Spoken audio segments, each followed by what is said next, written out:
Muli namang itutuloy ng Senado ang pagdinig sa engkwentro sa Mama Sapano bukas. Ang isang senador na iniwalang dapat lang ilabas ang lumutang na audio recording tungkol sa pagtatakip umano sa insidente. Umaaksyon si Gerard de la Peña.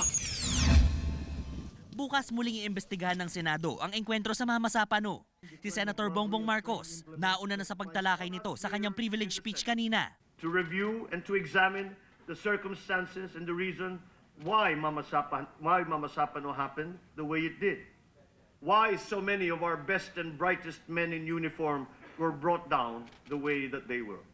Bago ito, lumutang ang isang dating PNP general na may hawak umano siyang audio recording ng isang opisyal ng gobyerno at isang mambabatas tungkol sa pagtatakip umano sa insidente.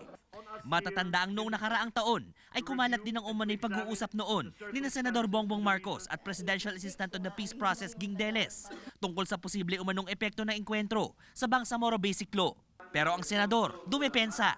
I do not know that of the existence of any telephone conversation, wiretap daw eh. So hindi ko alam. I've talked to Secretary Deles on the phone, pero kadalasan yung usapan namin, yung anong oras tayo magmi-meeting. Una na nagbabala si Senate President Franklin Drilon na iligal ang pagsasapubliko ng recording dahil sakop ito ng anti-wiretapping law. Iba ang pananaw rito ni Senator Chis Escudero. Inihalimbawa niya ang naging karanasan ng Senado sa Hello Garci scandal. Kung wala namang umaamin, sino ho magrereklamo at mag-o-object? Hindi naman inaamin ni dating Pangulong Arroyo at ni Garci na boses nila yon. Kaya sino sila para mag-object na patugtugin yon? Para sa akin, ano man ang laman nun, marapat ipalabas. Kung imbento man yon, edi at least malaman na natin.